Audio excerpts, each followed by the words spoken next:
so let's get started. I think I can control the slides. Sure. Okay, awesome. And then Emily, if you notice anything in the chat while I'm talking, just let me know. I'll try to keep an eye on it as well. Yeah, all right. Okay, so welcome everyone. Thank you for joining us for today's talk event. This is going to be between Ishinomaki Laboratory and Studio Adjective. So we'll go through more comprehensive introductions as this goes on, but really briefly from Ishinomaki Lab, we have the founder of Ishinomaki Lab, Keiji Ashizawa. He's speaking to us here from Tokyo today, from our showroom / annex area in the Koishikawa neighborhood of Tokyo. And then there's myself, Rebekah. I'm the project manager at Ishinomaki Laboratory, and I'm speaking from Ishinomaki Lab in Ishinomaki, Miyagi Prefecture. And then we also have Wilson and Emily, co-founders of Studio Adjective. They're joining us from their studio in Hong Kong. Yeah. So we're super excited to speak with all of you. And yeah, thank you for taking time out of your evenings to join us. Please feel free to eat or drink as you are listening to us. This will be informative, but a bit casual and not lecture style whatsoever, but more so kind of as we're presenting, we might ask each other some questions for clarification, because even though we've been partners together for about 2 years or so now, there are still many things about each other's work that we might not be familiar with, and we hope to learn alongside all of you. So moving on, the format of this talk event, we're hoping to keep the talk itself within an hour, hopefully less, and then leave time at the end for Q&A session with all of you. Part one, we're going to introduce both of our respective studios or work, so Studio Adjective and Ishinomaki Laboratory. Part two, and this is the meat of this talk event, is an emphasis on our local roots and on our projects that have this local emphasis. So this is something we think that is really timely, especially in this kind of COVID-19 era. A lot of people are refocusing back into what they can do locally, what they can do within their communities. And we want to talk a bit about what we've been doing in that sphere, and hopefully it can be an inspiration to you, and hopefully something you do can be an inspiration to us. And then the last part is like a brief overview of some future projects we are working on, just a sneak peek, and then we'll move into the Q&A. So as I've mentioned earlier, if you have any questions or comments for us, please feel free to put it into the chat of this Zoom area. Please note that we're going to keep the mics muted for now, keep the videos off just to not have any distractions, but please do feel free to have everything in that chat box and keep it relevant and appropriate. Thank you. All right. Let me admit someone else who is waiting. So first off are the introductions. So allow me to introduce us, where Keiji and I work. So Ishinomaki Laboratory, we are a furniture brand that started first off as a simple workshop in Northeast Japan in a town called Ishinomaki, Miyagi Prefecture. We started in 2011, so next year will be the 10-year anniversary, and started with really quite humble origins. This is our team. Some people, when they see Ishinomaki Lab's social media or some of our press features, they think that we are a team of maybe 100 people working on furniture. But the reality is we are a team of 5 full-time staff members, 2 part-time staff members, and then Keiji, the founder, based in Tokyo. So there's our smiling images on the left. And then this image on the right is of Keiji in those initial early days, right? I think that's the first spot of Ishinomaki Lab, Keiji, am I correct? Yeah, obviously it's a funny thing, when before having the space, we asked a graphic designer to make a logo. And then this logo is very powerful when we keep the brand Ishinomaki Laboratory. And then yeah, this is obviously the significant moment. We put the logo in a space. Yeah, it's almost 9 years ago. It's June 2011. Yeah, that's right. So that very first iteration of Ishinomaki Lab. Since then, Ishinomaki Lab has been, I think, in 4 total spots, 4 total workshops at Ishinomaki. That first one was a space kind of close to the riverfront of Ishinomaki that had been really flooded and destroyed.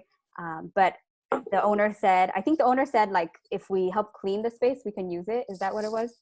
Something like that. Yeah. Yeah. Like that. So back in 2011, when it was founded, I think a lot of listeners may already be familiar with the overall history of Ishinomaki Lab, so I won't go into too much detail. You can refer to this YouTube link that I'll post later of a documentary made in 2014 of our work, but it was founded because of the 2011 earthquake and tsunami that affected Northeast Japan in 2011. And so the workshop was initially set up in order to help people rebuild their lives, get a sense of normalcy back, be able to make furniture, make things that they might need as they recover themselves. And so at the beginning, it was a really small, humble operation, just kind of making these products and giving people access to tools and machinery. But then with the combination of different designers that Keiji brought in as volunteers, as well as the help of Herman Miller with their volunteer groups, it slowly became a bit more than just a furniture workshop. It started to realize the potential of having good design paired with craftsmanship, paired with a story, paired with needs, in order to create products that really resonated with people, not just in that disaster area, but throughout Japan. So now this is the space that we are in currently. It's a much bigger than that very first workshop space, but still, like I mentioned earlier, we have full-time staff of 5 people, 2 part-time staff, and do all of our work with fairly simple machinery that I think any hobbyist carpenter might have, like the table saw or a planer, a jointer, sander, belt sander, etc. So combining good design with handmade products, the Ishinomaki label was launched to market the products beyond the local community. So we took the leap from just being a community workshop to saying we can do something more for Ishinomaki, the region. We can do something more with this idea of pairing DIY and design. So Keiji, how was that initial that transition from becoming the small workshop to a brand? Any specific lessons you feel like you learned during that? After founding the Ishinomaki Laboratory, so I thought a lot about how to keep this workshop in a local in Ishinomaki. So I strongly believe that so this workshop could help the local in Ishinomaki. Also, I really want to have a creative situation in Ishinomaki. Mm-hmm. But at the same time, I really love making things with Chiba-san and also the other people. Mm-hmm. So then, we decided to make a company, and then we decided to make a kind of brand. We invited many designers to help us, and then, something like this. Yeah, and so with the work, the combined work of all the designers and other volunteers, we've been making products kind of like what you see on the screen here, with really iconic structures, iconic designs. The bench on the top left was the very first product, followed by the Ishinomaki stool right below that. That one was done, I think Keiji and Herman Miller together helped work on that. And then as we've grown, we've expanded beyond just using solid wood, dimensional lumber, which we'll touch on a bit later, to using plywood back linoleum, L-angle steel, and also kind of just expanding the horizons of DIY, figuring out what can we do with these simple materials to make them into something elegant to inspire other people. And so, the turn from a small public workshop to a furniture brand recognized internationally. And we were able to not just sell furniture, but also exhibit furniture abroad. This is from an exhibition done in Singapore at Gilman Barracks through Supermama, our collaborator at the time. We're able to not just show furniture, but also tell the story of Ishinomaki, the city, of this region of Japan, of not just a a story of challenges or of suffering, but of all the creativity and all the potential that is emerging from this region. And then beyond the products, the exhibitions, we also continue to hold workshops. So these are images from some of Keiji's workshops with Ritsumeikan University, I think. Yes, that's true.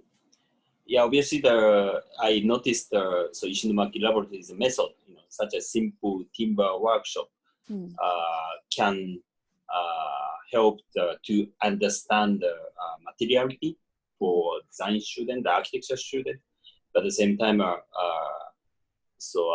as a workshop, it's very productive for students. Usually, they don't touch materials, they don't cut any timber before this workshop, but it's only in a week, so they can understand the materials, they can understand how to make things, how to make a structure, and then even they can create a space by themselves. It's a really productive workshop. So we keep doing. So obviously the Ritsumeikan University keep this workshop even this year.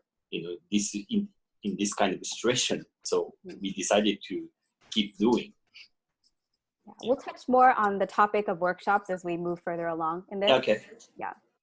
But yeah, so kind of continuing that, just these forms and the functionality, the durability of these designs, we really value that. And even as we continue to develop and kind of change the structures a bit, it's not purely just natural wood anymore. Like I mentioned, it's still very iconically Ishinomaki Lab. It still represents the kind of design ethos that we carry, and it still really resonates with people. So a lot of people, they are very struck by the simplicity of these designs, and they'll message us on Instagram, be like, can we make this ourselves? Or show us images of things that they've made. And it's always awesome to kind of see what inspiration people take from seeing the use of such regular everyday material and transforming it into something with greater creative potential.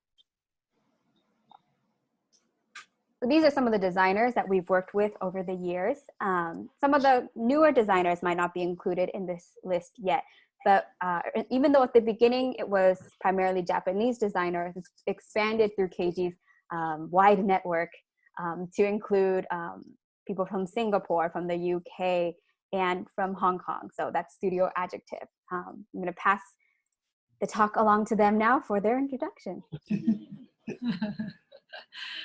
Okay. Hello, everybody. Thank you so much for joining the talk event today. And let me explain a little bit about Studio Adjective to you guys. I'm Emily, and he's Wilson from Studio Adjective. And Studio Adjective is a space that we're focusing on the object design and also interior design in Hong Kong. I'm focusing on the marketing for Studio Adjective, and I have a lifestyle shop core objective, and then we will talk about it later on. And Wilson is taking care of the design parts. And we are a couple, so you can think about sometimes we fight, right? Sometimes we argue in the studio. Very intense in sometimes, but it's fine, yeah. So I will pass the conversation to Wilson to talk about a little bit more about the Studio Adjective projects on cafe and some residential projects. Hope you guys enjoy and like it. Okay, so hi everybody, I'm Wilson. So we just want to briefly share with you guys some of the atmospheres of our designs and projects. And we would like to show you some of our cafe projects because we love coffee and we like cafe as a space that it can gather people, yeah, which is really important nowadays, yeah. And in these years, we have completed a few cafe projects for different brands and located in different contexts in Hong Kong. So just briefly let you have a look. So some of them are in tourist spots or maybe inside a lifestyle shop or sometimes in a getaway place from the city. So we really try to respond with different design details from like the bar counter design you can see here. We use some metal bars to create some patterns to the overall ambience because each location have the uniqueness of itself. So we want to create something different. And we also pay attention, of course, to the in-store experience. So we focus a lot about the arrangement of sittings, how to stage the movement of the barista. And yeah, we hope the cafe can serve as a great gathering point for the local communities. And yeah, besides cafes, yeah, with people. Okay, besides cafes, we also took care of some other categories of designs like apartments. Yeah, maybe you all know the size of the apartments in Hong Kong is extremely compact. Yeah, very small. So we focus a lot on the applications of materials and light textures and lightings. Just we really want to try to enhance the sensual experience for the space to live in. Yeah, so you can see some of our image. And the next one we would like to share is Galeon, which is located in BC district in Hong Kong, Causeway Bay. And this is actually an interesting one because in here we met with Ishinomaki Lab, and also we met with Keiji and also Chiba-san. And Emily, I will talk more about the Galeon shops. Well, Galeon, yeah, Galeon. I hope some of the Hong Kong people in here that really hope you have been there in Causeway Bay in Fashion Walk. Fashion Walk. I hope you guys be there. And Galeon is a lifestyle store that we designed for the furniture company, which combines with showcases for furniture from Japan and Scandinavia. And also, this is also an event space with a coffee shop on the second floor. It is not only a space to sell furniture, but also the space to interact with customers to share lifestyle ideas. They can share coffee there. They can share about how to enhance the mood and atmosphere at home. So we have also created a landscape of wood as a stage for the furniture, as we think that wood is the original material for most of the furniture. So that we want to use wood as a major material in this project to design some platforms and showcase the furniture itself. For the display shelves, we have used a very special paper plywood from Hokkaido, Japan, which made with recycled paper and plywood. Then we combine this plywood with different kinds of marbles to create a nice contrast for the shop, as you can see on from the photos. We really love wood. Oh, yeah. So pretty. Oh. Yeah, so that's why we start to connect with the Ishinomaki Lab. And what Wilson mentioned earlier, we met the team of Ishinomaki Lab in these shops. And Ishinomaki Laboratory Furniture is one of the hero brands selling in this shop. Keiji and Chiba-san were invited to have a sharing talk and hold a DIY workshops on the grand opening week. So we met the team at the sharing talk, and then we are fascinated with the brand story and concept behind of Ishinomaki Laboratory. And after that, we are so lucky that we have a chance to design a Tripodal Stool for Ishinomaki Lab and use it for the cafe on the second floor. And the collaboration with Ishinomaki Lab has begun in this moment. So can you talk a little bit more about the Tripodal Stool? Yeah, Tripodal Stool. So yeah, maybe some of you have already seen our stool. Yeah, so we are happy to share a little bit more about the design. And actually, the beginning of the stool is there's an idea of tailor-making a stool for the cafe, as Emily mentioned. Yeah, for the cafe inside Galeon. So it is an idea, which is a good idea, that customers can really experience Ishinomaki Lab furniture when they are having a coffee. So you can touch it, you can feel the weight, texture, and also you can sit on it. So you can actually feel in real. So it's not just from photos or catalogs, yeah, which is great. So as a designer, of course, we want to create a design that can respect Ishinomaki Lab's concept, like simple, DIY, and easy to construct, and the honest design, yeah. So we really pay a lot of attention to study what is the brand concept behind. And as designers, we want to push the boundary really to create a communal furniture which also comes with a minimalistic aesthetic look. So here are some of the making of when we are trying the model sketched by Keiji, and you can see his sketch on the left-hand side. Yeah, which when we met in Tokyo, we will start to talk about the design.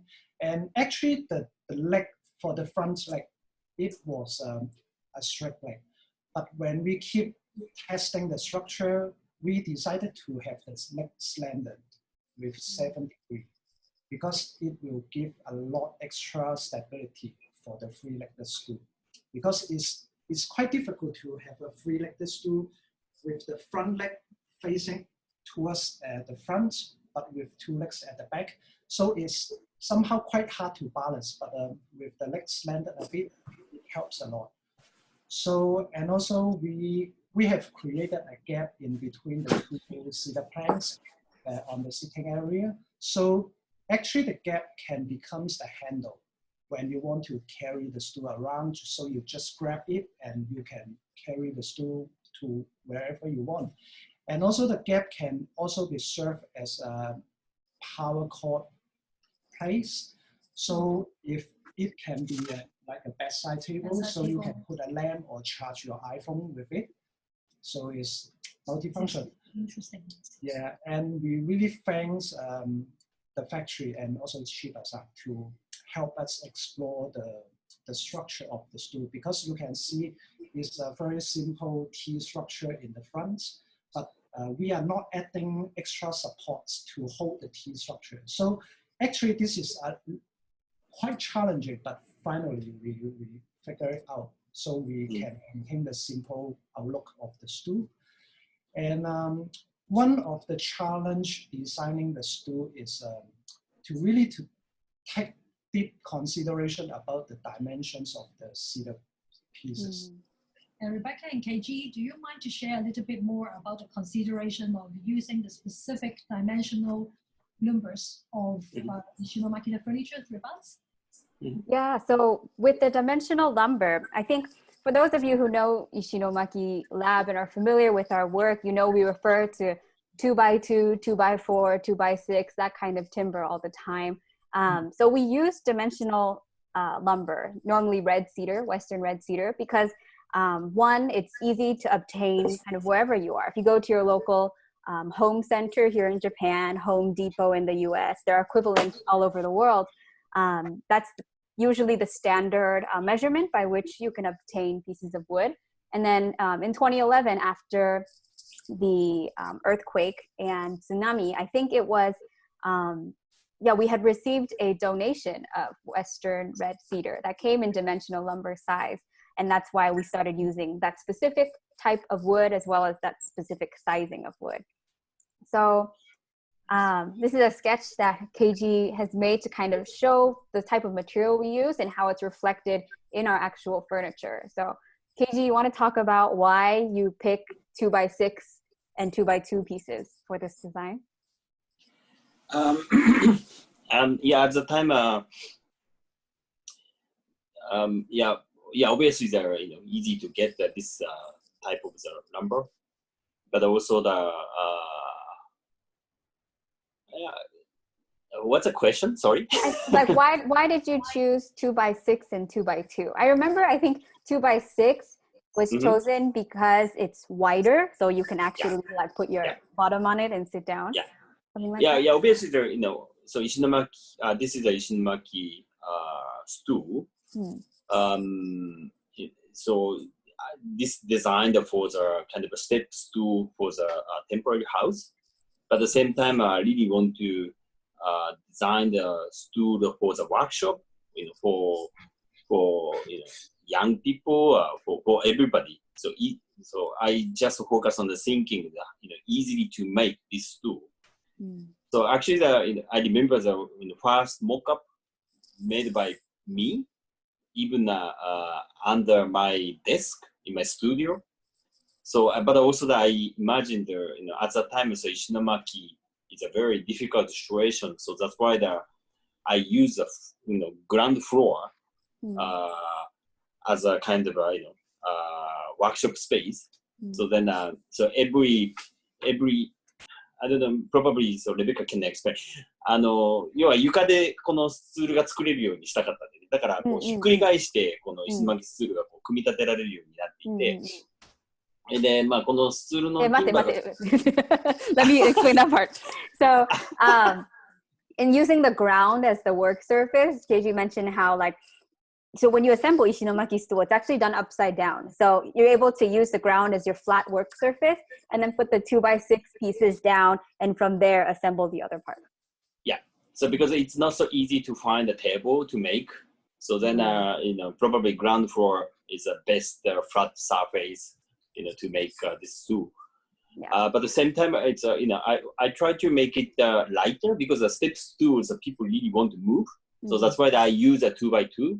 And then, but at the same time, a sheet area I pick up a 2x6 and then, much more comfortable, not so many gaps. And, so probably. I think when I hear it coming from you, it sounds like common sense, but I realize that probably in this design world, people don't always think about material like that. They don't see with this size, I can make this. It seems like sometimes there's a disconnect. So it's good that, I think one of the merits of the way that we build our furniture, it may be simple, but it's deceivingly simple. It's so simple that people might not think about it in that way. And so that's how we get things like the tripodal stool.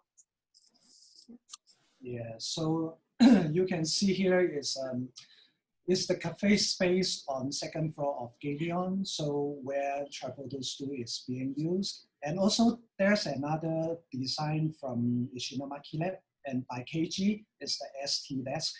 We have tailor-made a smaller size to cater for the table, for the cafe. So when we design the tripodal stool, we really don't just want it to stop as a good-looking furniture. I hope it's good-looking.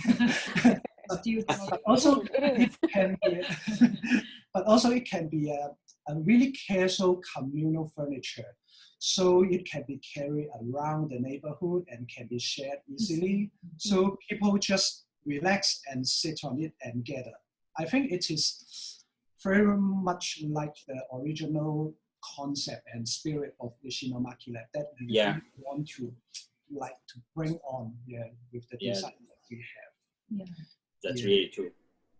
At the beginning, one of the kind of like catchphrases that Ishinomaki Lab had was this idea of small outdoors, kind of being able to, I hear you say, so I'm glad that people know about this, being able to kind of, that communal aspect, being able to gather people together. That's why the furniture is lightweight, it's portable. You can just pick up even a bench, you can just pick up and walk over or place it somewhere and activate that space. Yeah. That's pretty awesome. Yeah. We hope that the studio, the tripodal stool also have this kind of spirit behind. Yeah. Accidentally skipped ahead to objective. Can I talk about the tripodal stool more? So obviously we love this tool. So because of this is quite a Ishinomaki Laboratory design. And then one of the designer from Ishinomaki Laboratory, Tomoko Azumi, she's I think it's one of the best designer in Japan. And then she mentioned about tripod stool. So still we can design the Ishinomaki Laboratory design. So it means the Ishinomaki Laboratory design always so simple, and then it's not so easy to find the answer. But it's a tripod stool is one of the great answer from the Ishinomaki Laboratory's method.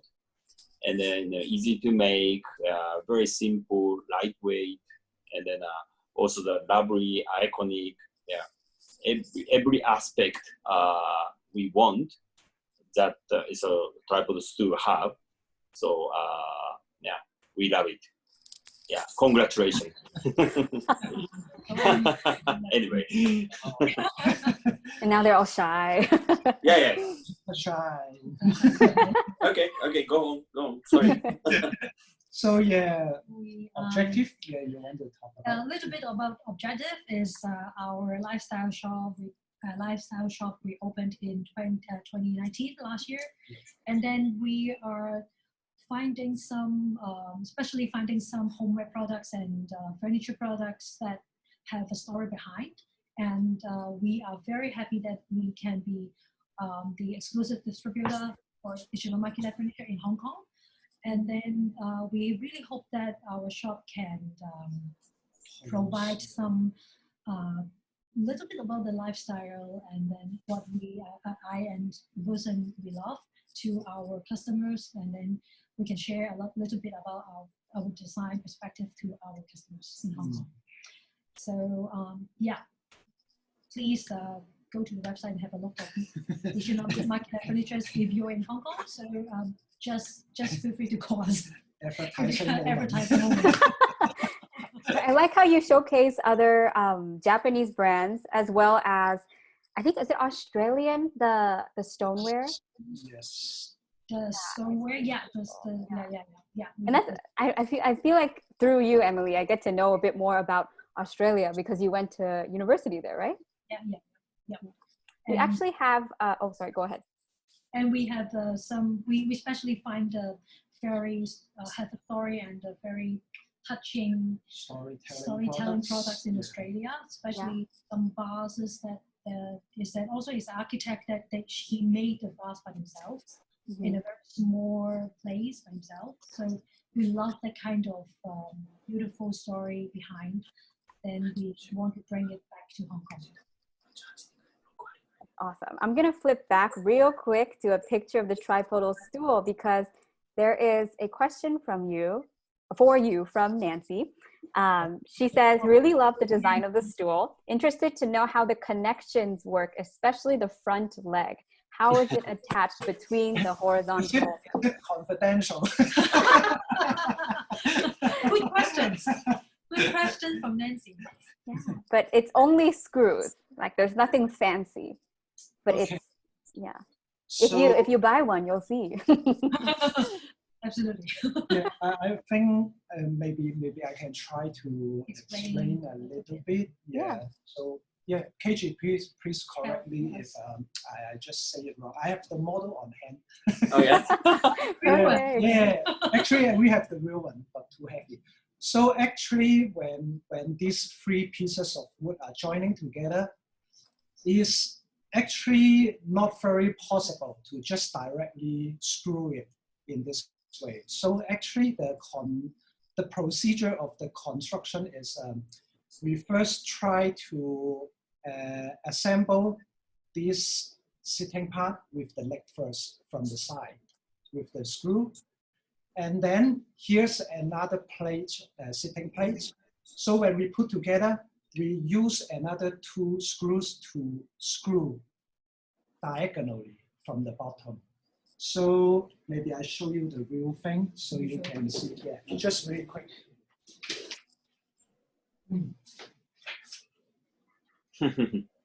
So actually you can see the placement. Diagonal screw here. So we first screw these 2 pieces together, this L shape. And then the third piece, we use a diagonal screw to fix together. Yeah. Yeah, this is a very DIY style, you know, screw diagonal. Yeah. It's a very simple technique, but it works very well. So, you know, so actually it's the same technique we use in a Ishinomaki bench. Yeah, it's a completely same way. And then when we, I think when we designed when you designed this tool, so then we discussed how to make. And then, so of course Ishinomaki Laboratory team completely understand how to make.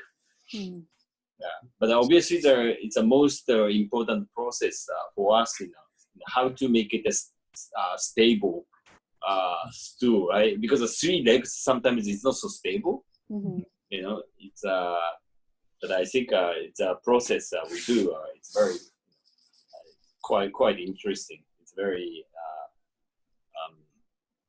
yeah, really fascinating the moment, you know, such a process, how to make it stable. So then it's front legs is just a little bit diagonal, right? Maybe you can explain that a little bit. The diagonal leg? Oh, the slant? And yeah, I mean the front leg is not just straight. Yeah, it's a little bit slightly. It has a 7-degree slant. 7 degrees. Yeah. Yes. Yeah. There's actually another comment that was asking, can we make this a DIY project? And I'll answer that because for that, for now, Ishinomaki Laboratory designs or affiliated designs are not open source, but you're welcome to try and make it yourself at home.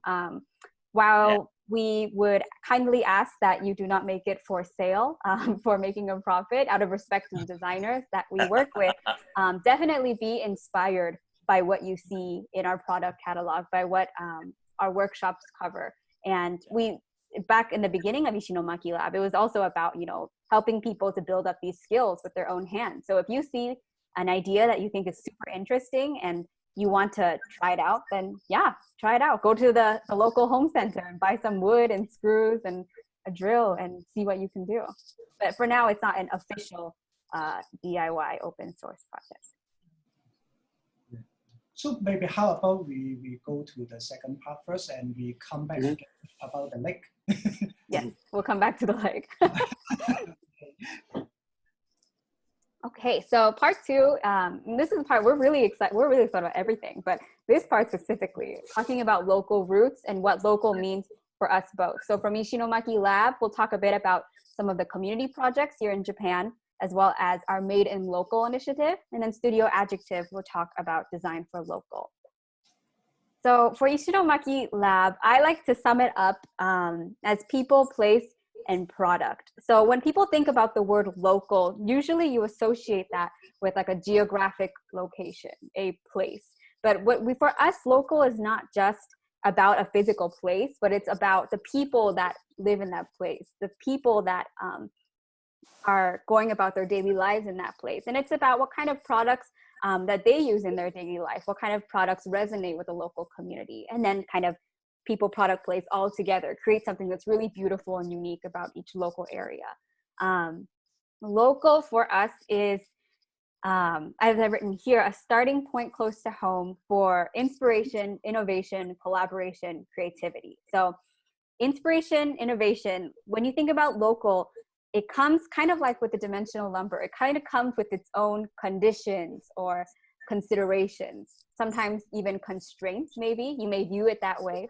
But it becomes an opportunity to think like, what does my community want? What does my community need? How can I be a part of that? And so through this section, we're going to talk a bit about how our work goes into that area.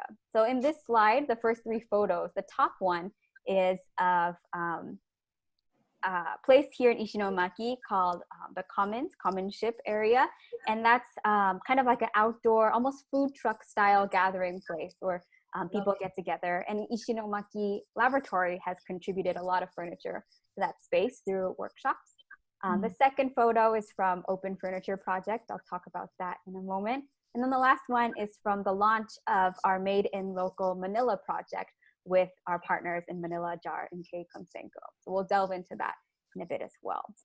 So real quick, I just want to touch on why we even care about local, how that even got started. So this is a photo from one of the first workshops done in 2011 or 2012 with residents living in temporary housing in Onagawa, I think, close to Ishinomaki.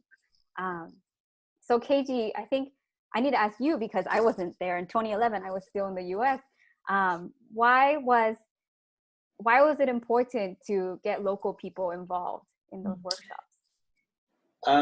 Yeah, our understanding to make this workshop, most important thing is to invite local people to make a furniture because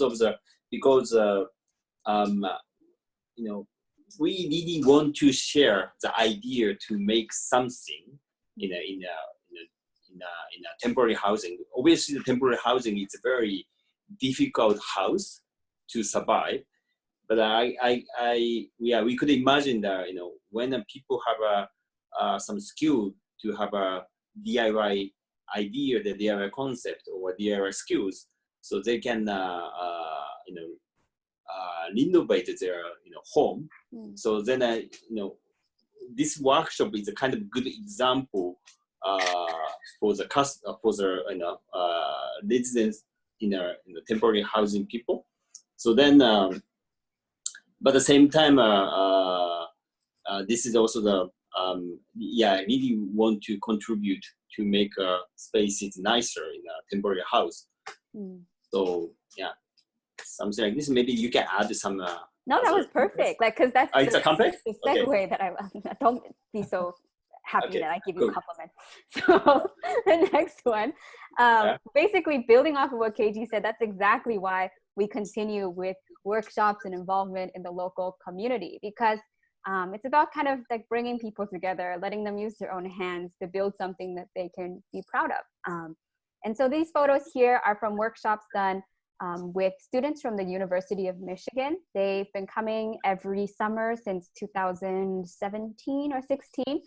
They weren't able to come this year because of COVID-19, but in collaboration with them and with community members, we figured out what does the community want, what kind of furniture might they be interested in, and how can we use furniture as a way to activate a public space. So this is that same commons area that I mentioned earlier, commonship area, so it's called.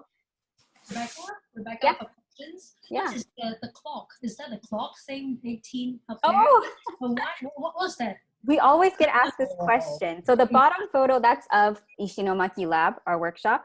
18 is not a clock. That actually shows the temperature inside. Oh, I see. In Celsius, So 18 Celsius. Competition. Yeah, so 18 seconds left. I know, so scary, right? We're timing our workers. I see. Okay.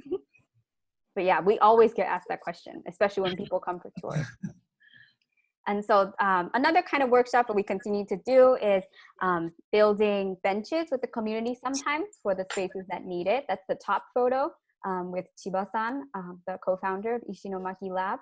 Then the bottom photo, so that bench is like a big scale, right? The bottom photo is small scale, making simple bird calls out of pieces of wood and metal fixtures inside a community cafe space. So we continue to use these opportunities to interact with the local community, because we are here in Ishinomaki, based in Ishinomaki, and want to continue being a part of shaping the future of Ishinomaki.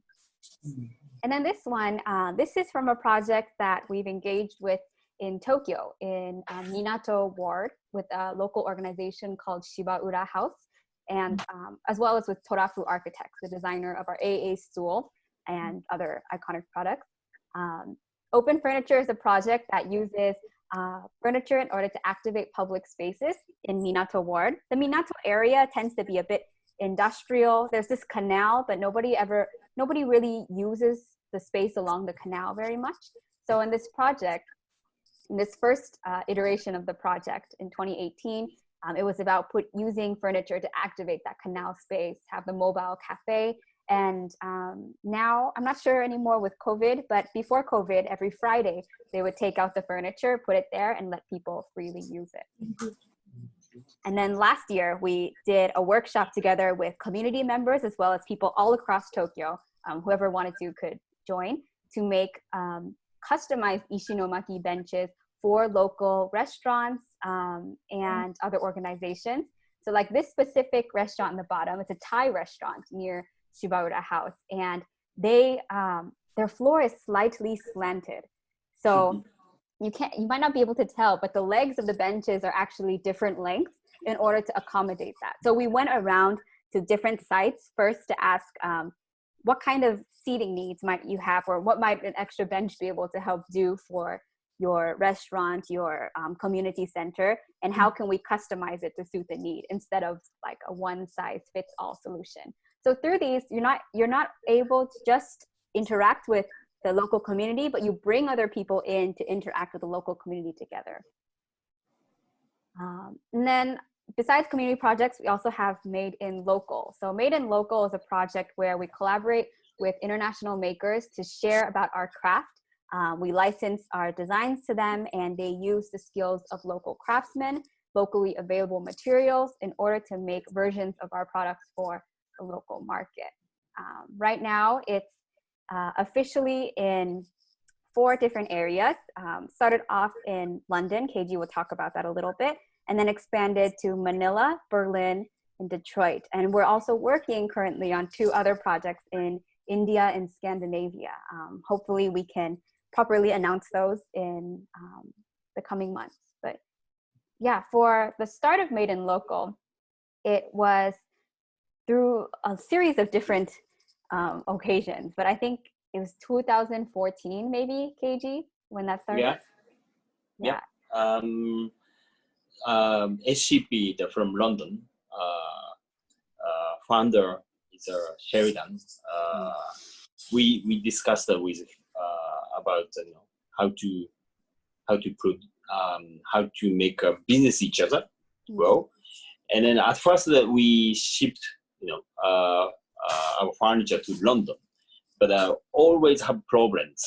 And then sometimes shipping furniture, it's quite simple, but it's not so easy sometimes. For example, we forget to put screws, and then sometimes someone lost something, and then some shipping company is quite rough, to handle. And then, but somehow our furniture is super simple. So then, so Sheridan and the HP have a kind of a factory to make sofa.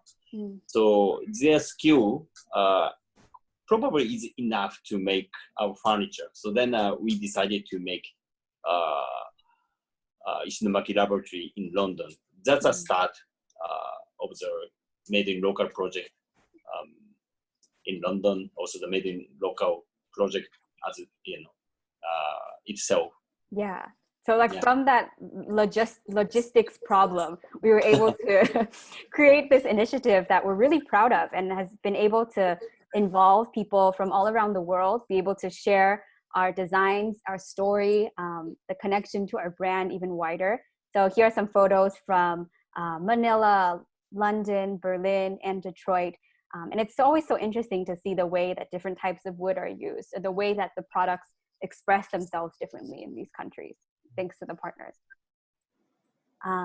So real quick, this is also additional photos of the Manila Collaboration.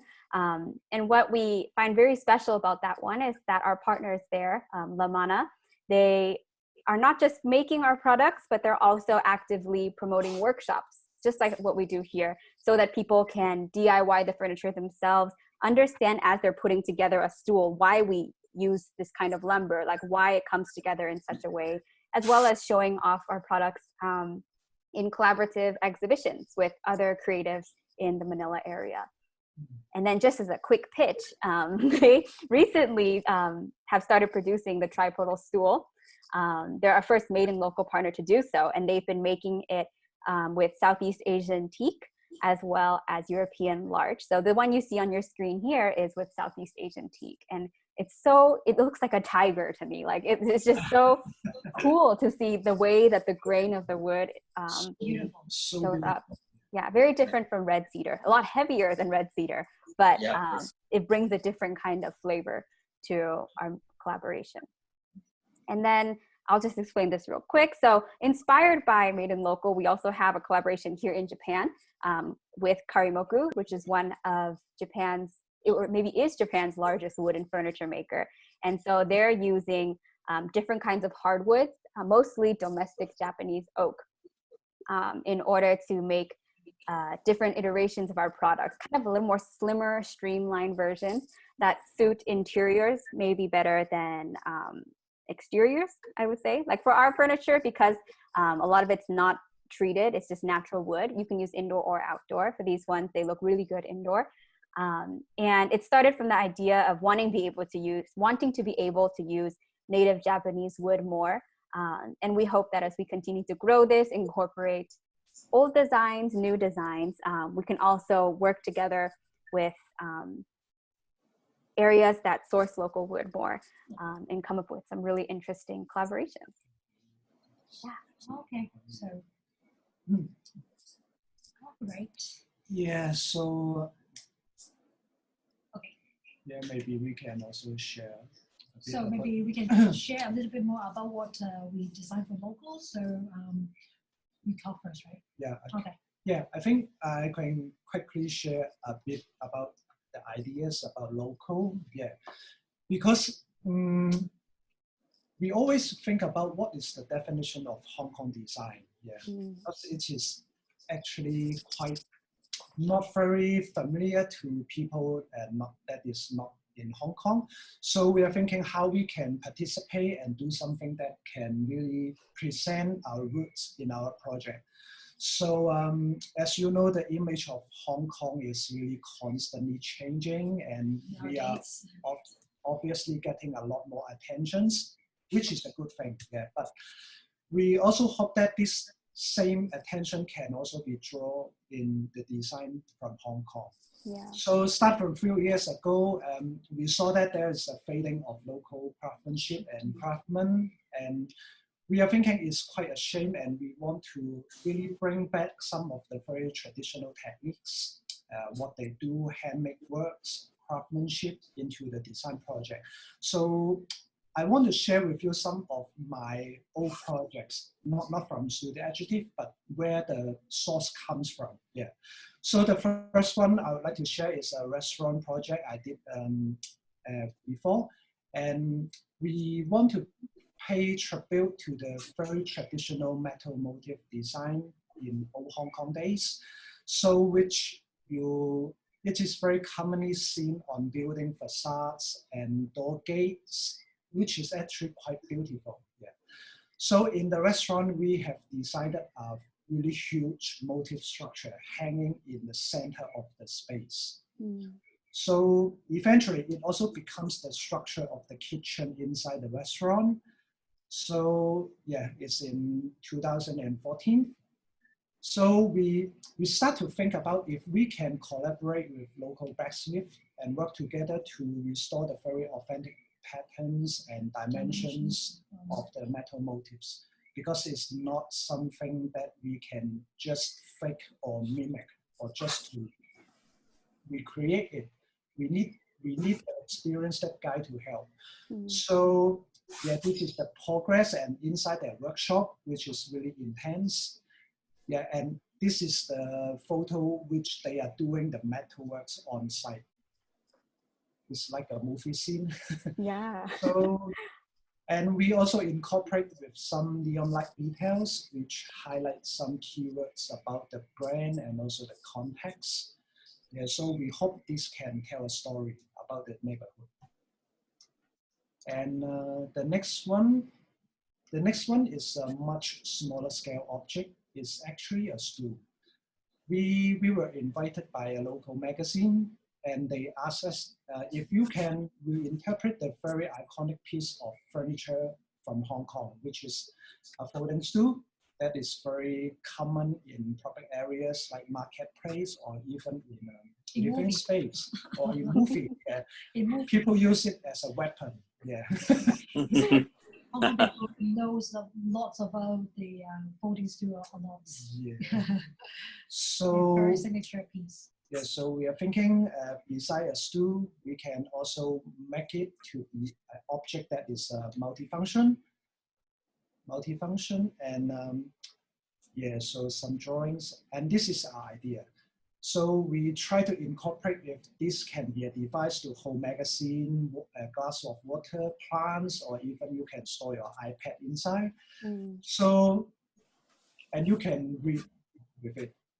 So we have get in touch with a local blacksmith, which actually he is originally in making street metal railings and ventilation ducts. But we found out that he is actually extremely skillful in handling the details.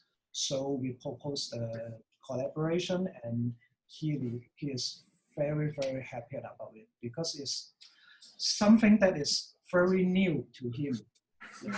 Outside his daily life of making other metalworks. So we hope that this work can prolong and also sustain co-published by real designs. So yeah, after, yep. Okay. Okay, and this year we are thinking if we can carry on the concept of making something for locals, and we believe that making something for locals is our core value in our as a designer. So we decided to launch a new project called Design for Local in Hong Kong. This is our first project, Design for Local projects in which is located in Tai O. Tai O is a traditional fishing village in Hong Kong. It's very beautiful, very interesting place for people to get relaxed and to see nature and beautiful mountains. And many local Tai O residents, they are fishermen and they are living in a slit house, which is raised by the wooden pillars above the sea, as you can see in the photo. And the site of our projects is an upper floor space inside a heritage building, which is already over 100 years old. The original tile on the ceiling, and you can see in the photos, and the traditional Canton style flooring tiles on the floor, they are very well preserved. And a very interesting place is, interesting point is the owner of the shop, they are craftsmen, and they are very specialized on the working on the indigo dye and leatherwork. So they would like us to design the space for them can be coherent with the environment and to respect the heritage. And on the other way, they want to construct and make the furniture pieces by themselves. So they are craftsmen. They're craftsmen. They want to do it by themselves. And make something for their shops. And we are touching and we say yes to this community project. So we have designed different plywood objects serving as a display and also a DIY workstation for them. And the construction method is very easy so that they can do it by themselves and maintain or clean it by themselves. The form of the plywood objects is in the series of grid lines that we want to reflect the existing structure of the space. In our design for local projects, the material we prefer that can be sourced in Hong Kong, in local, and then they can work with the local craftsmen in Hong Kong. We also aim to support the small, like-minded local business through this kind of projects to help them to set up their business space. Not for profit. Not for profit, yeah. So I will pass the conversation to Keiji to talk about his project about locals. Yeah. Okay. That's my turn. Yeah, obviously, such a very, very nice story there from the Studio Adjective. That's my story there about the local. I didn't realize that before starting Ishinomaki Laboratory, but I really wanted, even I really want to contribute my design to the local because I live in the local, also that I work in local. So then my studio is in the ground floor, is just front of the street. So then it shows my works to the street, and then many small children or some people who are interested in design look at my design, also enjoy seeing the prototypes or models. Yeah, this is my studio, and then not now, but it's when I started to have a studio here. So some people just misunderstand. My studio was a kind of a kind of bookshop. And then next one, yeah. And then also we have a Ishinomaki Laboratory showroom. It's just 2 minutes away, 2 minutes walk away from the studio. It's also in front of the ground floor because of this is a showroom. So, but this showroom also very fascinated for the local people, local small children. So people are really enjoy using the furniture because I put so many furniture, almost rebuilt on the street. But and of course it's showroom that have to kind of I say attract people in the street. but obviously this street is really, inside the street, kind of, it's not so hip street, but still it's quite important to expose, what we are, what we are doing as an architect, as a designer, because we can entertain the street, so we can change the street, from this small kind of small place. And another one, it's also the second floor is a guest house, and then I use this guest place for the all designer really to work with me, and then also the interns and the friends. Okay, next one. Yeah, like you're there right now, right? Like I think the actually, in the same place in that picture. Yeah. So another project for my local project is I decided to design the logo by myself. So then I discounted my design fee. Actually, the 50% discount design fee. And then that could be the good motivation for the local people, but it's not so succeeded yet. But I try to do. So then I can design the logo. This is a sushi restaurant, and then it's quite worse for me. Is I could bring my clients here, also that I could enjoy this sushi restaurant by myself, and then something like this. It's very good idea to design the logo, as an architect. As a kind of just okay, next one. And also that I rented such a huge place, almost abandoned place. So then we changed the gallery, and then I remember the second kind of exhibition. I invited the Hong Kong based artist to show his drawing here. So at the same time, so we use this huge place for the kind of weekend market, and then so I really want to contribute so local life here, and then it's only 2 years I use this space, but it's some people in the local really enjoyed this place. So, and then I noticed, so even an architect or designer can contribute, to organize something in the local, and then also can contribute to make local place to more creative, like Ishinomaki Laboratory in Ishinomaki could do that. Next one.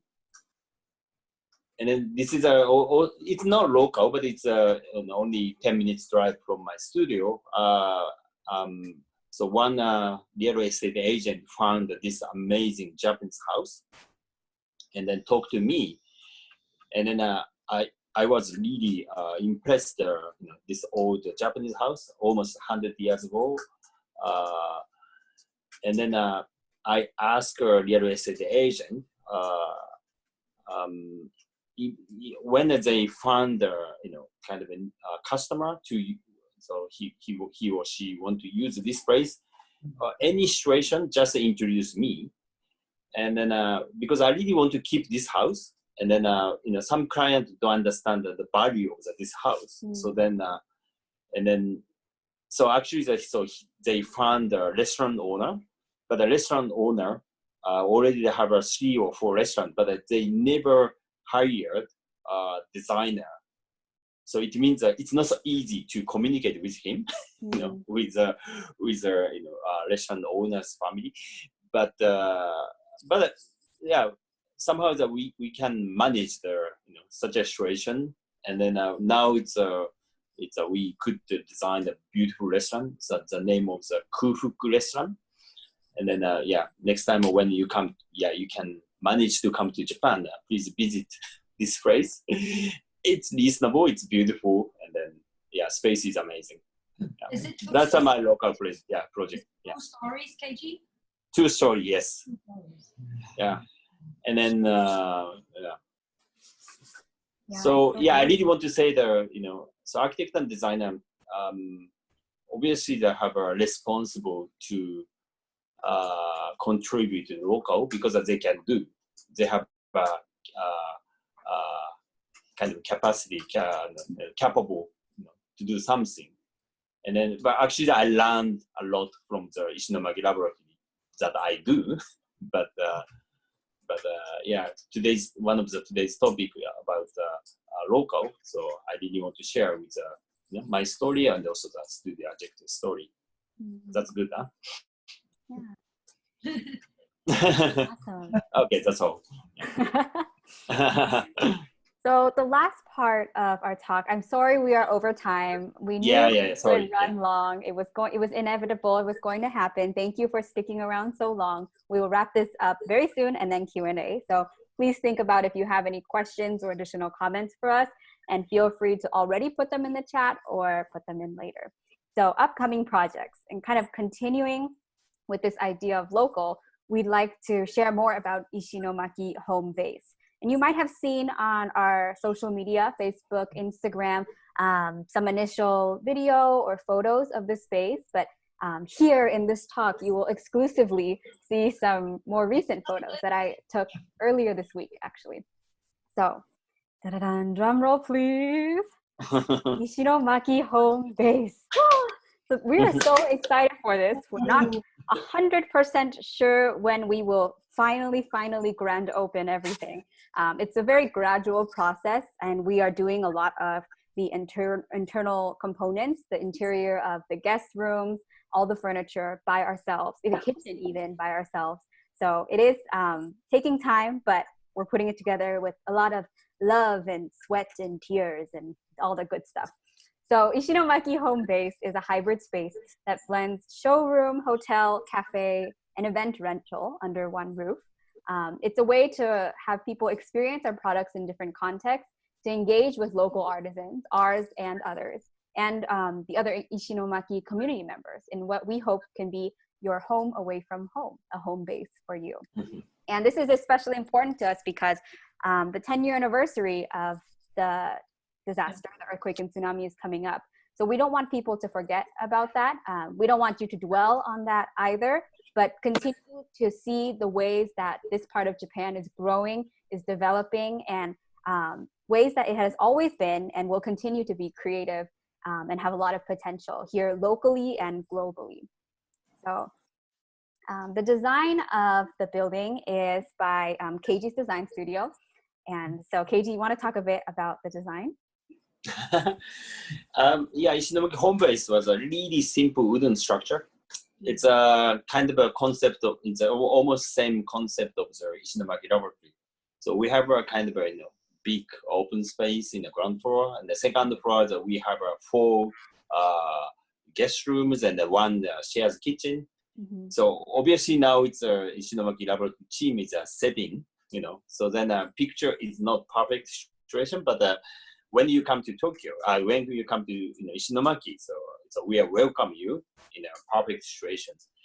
But at the same time, I invited 4 designers to design the 4 rooms, and then so every designer designed the rooms, different color, different furniture, different lighting set, and then we have something like this. So Terada-san is one of the oldest designer from the Ishinomaki Laboratory.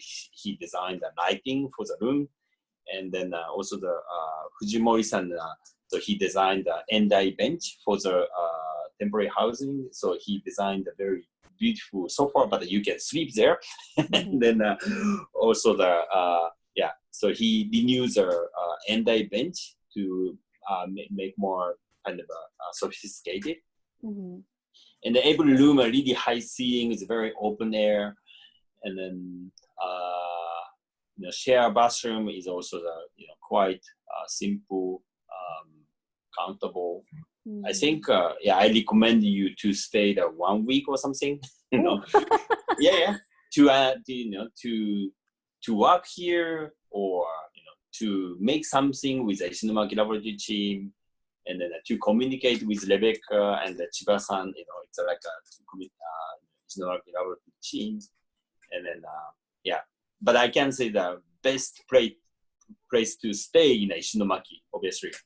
Yeah, it's no doubt. right?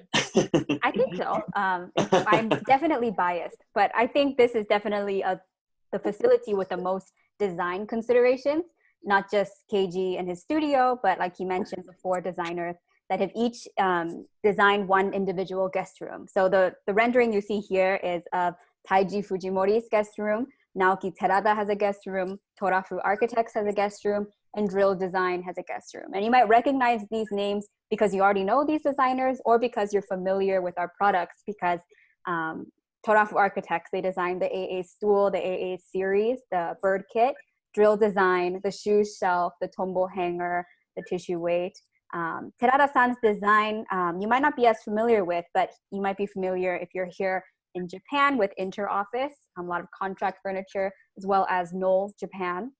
And as well as Terada Moke, small paper models that he really intricately designs. And then Fujimori-san has so many great furniture designs, very prolific. So we're really excited to welcome you to this space. And not just for the design, but we want you to come and experience Ishinomaki, the town, and this entire region. Because as someone who's lived here about 2 years now, I've had the chance to, go into the rice fields or go into the water. Just this past weekend, I was doing kayak and stand-up paddleboarding, exploring, eat the oysters. Our oysters are so good. Just different things to experience in this region, to get to know the people, the place, the products that I mentioned earlier, and really take a bit of this local home with you as well, and kind of carry the story of Ishinomaki and the products and everything else. And then the second upcoming project that we have is that we want to reintroduce the tripodal shelves to you. We first introduced this almost a year ago. I think it was last November at IFFT, International Furniture Fair, Tokyo. But because of delays due to COVID-19, as well as just ongoing product development on our end, we haven't been able to give you guys more kind of put together introduction. But hopefully by early this fall, we will be able to have this product along with some other new ones ready for you as soon as we do an official photo shoot. So tripodal shelf, Wilson, you want to talk a bit about this? Yeah, maybe some quick introduction. Yeah. Yeah, so we are equally excited about everything. Yeah, so yeah, we're very happy to have a new member for the Tripodal series. Yeah. And actually, it's a shelf extending the design of the Tripodal stool. So you can see the design of the back of the Tripodal stool is becoming the middle part of the shelf, which is the main supporting point for the structure. So the overall structure is also quite interesting because you can see it's like 2 little T's supporting the whole thing. So the side legs is actually perpendicular with the shelves. So it's maybe it's not a very common type of structure, but it comes out to be quite stable because the factory Chiba-san and Keiji helps a lot to study how to make it stable and just to maintain the same outlook. Yeah, like the tripodal stool. So yeah, we're really looking forward to this one. Always simple. Yeah.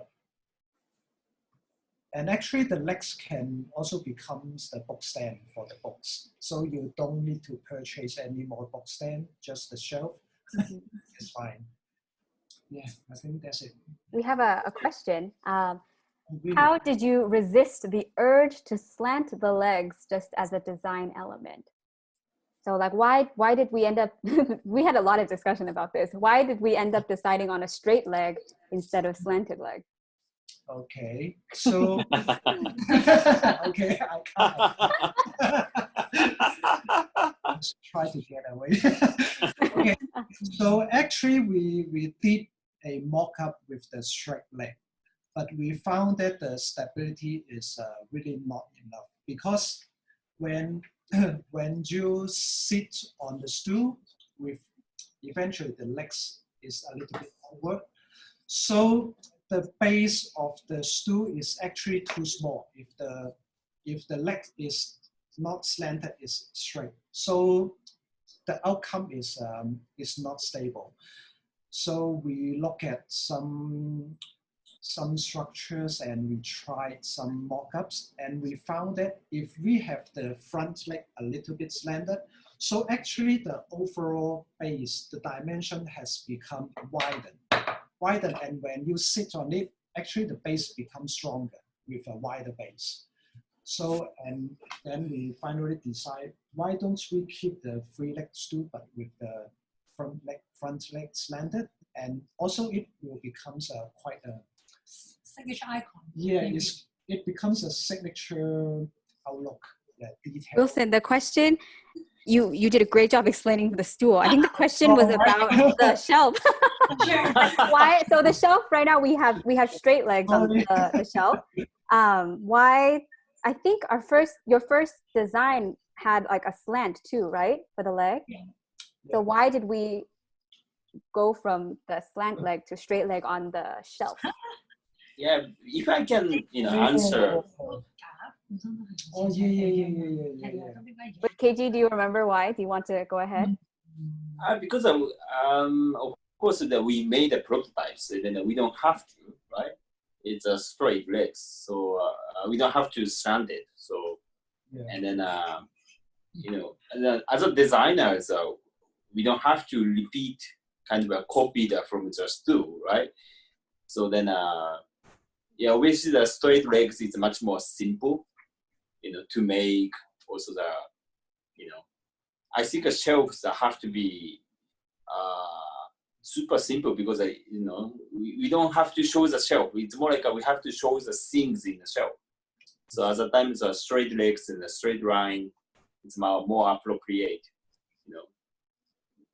as a design. That's my understanding, but I'm not sure the views and things.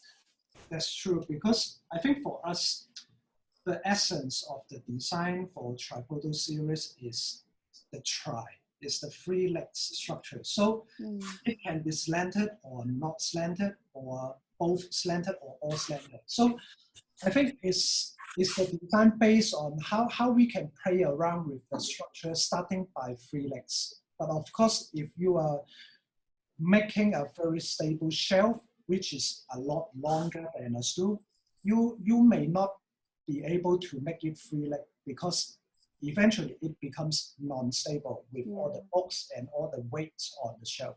So after we study with Keiji Ashizawa and the team, we finally agreed to make the leg straight, but we want to repeat the pattern, so it becomes a very, how can I say, it becomes a very graphical execution of a shelf.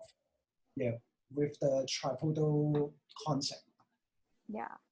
I hope this can answer the question. I think so. No, it's perfect. Yeah. I think this shelf and then the stool as well, the whole design process is a really good example of what it's like to work with us. There's so much back and forth with Keiji, with us here in the workshop, and prototyping and checking the angles and different ways to put in the screws, and a lot of collaboration.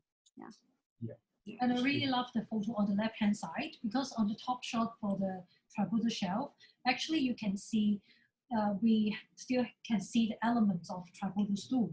Yeah.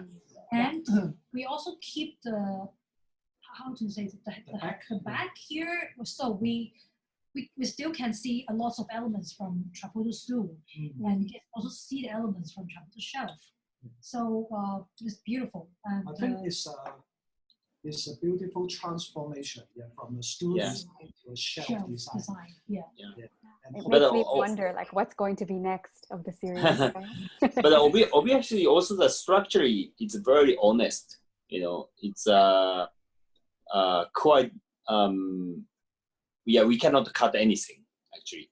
So even center structure, it's obviously the back of the tripod stool, same structure, but this is quite important structure, for the stability. But at the same time, you can use as a kind of I would say bookend, and also it's so I can say already, but so it's a structurally, so this beam is quite important as a stability. So I really like this design too. So I'm happy to share with the audience now. Yeah. No, it's beautiful. It's beautiful shelf. Yeah. So, any more questions? Yeah, I think. Yeah, I guess now we can go to Q&A. So we've wrapped up our introduction, discussion of our local products, as well as future projects. So we open the floor to Q&A. If any of you have any questions or additional comments for any of us, feel free to add it into the chat. Yeah. Thank you for listening for this long. We really appreciate it. Hopefully it was interesting. Thanks a lot. And thank you so much for the beautiful comments about the design. Thank you so much. Yeah, some really nice compliments. Yeah. Did you see the comment about from Xiling about the steel? Yeah. So I guess would you say that other architects and designers in Hong Kong, I'm gonna ask a question, other architects and designers in Hong Kong, do they play around with steel or not as much? I think so. Still play around with steel. Still play around, but maybe not too much with the blacksmiths. So steel is becoming like a decorative finish. Yeah, so as a surface or furniture else, but to actually work with a blacksmith is in Hong Kong. It's a totally different thing. Yeah, I think Keiji, you totally agree with this. To work with a blacksmith is another dimension to play around with the steel. So actually, for a few years ago, when we start to collaborate with the blacksmith, it's extremely tough because the thing is how to communicate with them, because they do not get used to communicate with designers directly, because they normally make stuff without drawings. Yeah, so they do it in their way. So when working together with a designer is different. So we need to really pay a lot of respect to them and to talk to them before we can really kickstart a project together. And we are lucky to find a blacksmith. He is really wants to collaborate with designers. This is our luck. Yeah, because he's willing to try something new with us, willing to do the prototype for us. So we are so happy to work together with him to make something new to the restaurant. Yeah. So there's a question here from Tiffany. She says, as a young HK furniture designer maker working in Japan, I am delighted and surprised that Studio Adjective is working with local craftsmen. Because as a young person who is passionate in woodwork, it is very hard to share the joy of craftsmanship in Hong Kong because everything is about efficiency back home. So my question is, do you have any plans to do any projects or events to attract more younger people to pay attention to the local handicraft industry? Good question. Yeah. Good questions. Yes, of course. And yeah, just to how can I say? Yes, because for the two projects that I work with blacksmith, is actually a few years ago that before I start Studio Adjective. Yes, so just to make clear. And actually the idea of working with craftsmen and how to contribute to local is inside our mind after establishing Studio Adjective. But it's a little bit difficult, yeah, because the craftsmen the number of craftsmen are diminishing, and it's getting more and more difficult to find a suitable craftsman to work with them and create something new. But of course, we are always looking forward to carry on the concept. So this year we decided to kickstart everything again with the design for local concept. Of course, it's very inspired by making local projects, and we think that maybe it's time for us to carry on the process. So I think eventually for the coming year and the next, we want to keep going with the design for local projects and include local craftsmen in our projects. And I can see there are many young people who are doing woodwork in Hong Kong. They are doing really good work and doing much better. And then the design and the craft, they do really well. The leather, the woodwork in Hong Kong, they're getting better. So we really want to work with the young people and some workshops together, and then we can, well, maybe we have a lot of more the top events like this to the Hong Kong young designers to elaborate more about the craftsmanship in Hong Kong. Yeah, I think something in Japan, there's some similar issues, but also like opportunities. Like I've been seeing a lot of ceramic companies or ceramic brands like Arita, and Hasami Porcelain, places like that, where combining with a designer, they're able to bring craft to the forefront, showcase craft in a different way, so to make it more appealing and to kind of suit modern taste, but while also respecting the craft and respecting the craftsmen and making sure that the story lives on and it's like an authentic relationship. So it's really important, I think, for the authenticity. Yeah. Thank you, Tiffany, for your question.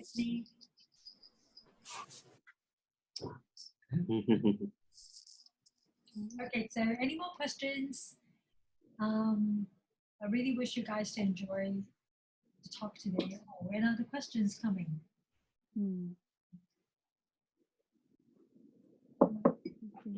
Thank you so much. Well, Yvonne, if you are in London, I don't know what the exact COVID-19 situation is in now, but if you stop by SCP's showroom in London, you can see our products that have been made in their factory, the sofa factory that Keiji mentioned in Norfolk, I believe. So they have those products showcased at the showroom. Yeah. Cool. So, the questions from me. When will be the home base opened officially in autumn? That is a great question. You know, the opening date. Who love Japan so much, maybe my people in here, they really want to know when will be the home base open. Hopefully, we need to figure out first when are the borders opening so that people from Hong Kong can come and visit us, of course. Home base, Ishinomaki home base, we are aiming to be able to accept guests and host guest reservations by early September, I would say. Starting in late August, we are already going to like test out hosting different groups privately. Slowly start working on the details of the cafe as well. I didn't get to mention too much in detail, but there's a group called Ishinomaki Farm that is a farm and produces produce as well as hops. Hops go into beer production, and they will be operating the cafe in the space and serving kind of a farm-to-table concept, using the local produce, using beer made from local hops as well as coffee. And they're going to open, I think, hopefully early September. We'll try to align with that. And then through September, October, really fine-tune the operations. Cool. There's questions from Vivian. Vivian from Hong Kong. And her question is about the design process. Which part, Keiji, do you spend the most time on? Research or design or usability testing? Yeah, obviously both. But you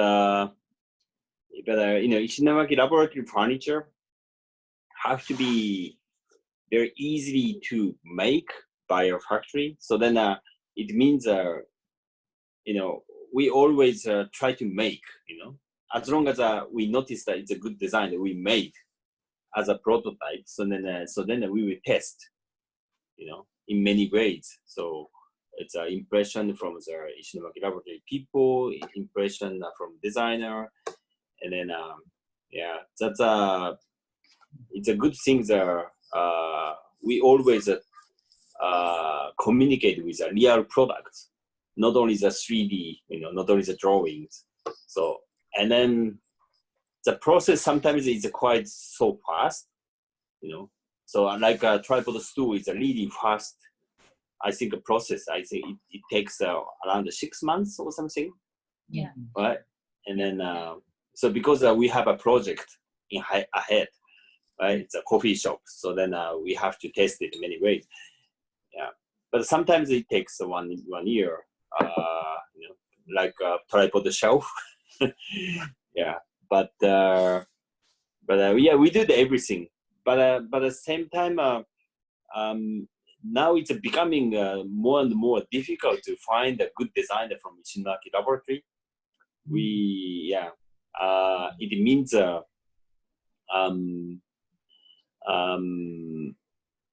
as a price point, also as a design, and then I'm noticing Ishinomaki Laboratory design. It's looks quite easy to do that, but it's very difficult. It's very, very difficult, actually. Yeah. Some design I love, but we cannot sell. And then some design, it's really good and we can sell. It means many people really want to buy. And then sometimes it's not, good design is not enough, for us. Have to be very charming. They have to be very iconic, and then But of course, it's have to be very functionable, and then have to fit in many places, and then So, but we are happy to have such a challenge, to keep. So, yeah. That's true. Yeah, like when Keiji was mentioning price point. In some ways, I guess that is usability testing. It's literally like, can we use this? Can we make this? Can this be a part of our product lineup? And that's something that always is very tricky here internally in the staff, because of course you calculate the price point based on the material used, the amount of hours spent going to making a certain product. And then when you consider wholesale price and other things, suddenly something that you think is kind of on the outside is simple or possibly inexpensive, you realize that the amount of time that goes into it, the labor, really does add up. And it surprises people, because on the surface, our furniture does look quite simple, quite minimal. We emphasize DIY in a lot of our branding. And so people automatically think, I can make this at home with my own skill. But then I think if you actually try and really do all that we do in terms of polish, like sanding down the wood and selecting wood that's perfectly fit for this, then you will realize that so much time and effort does go into even something that's branded as DIY furniture. True. Yeah. I think people who try Ishinomaki bird kit in Hong Kong, they know about how difficult to polish a wood, the wood, the bird, in beautiful outlook. So we really want to do more DIY workshop like that to let people know more about how to make a beautiful furniture, and what is the effort behind, what is the design. The designer has put effort in there, so it's important. Let's wait.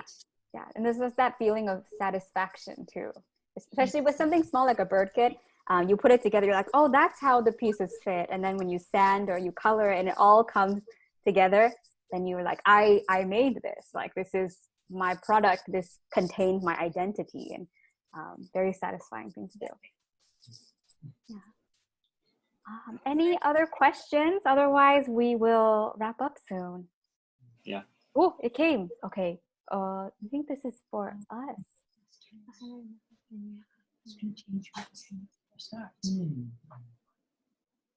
Maybe this is for Keiji.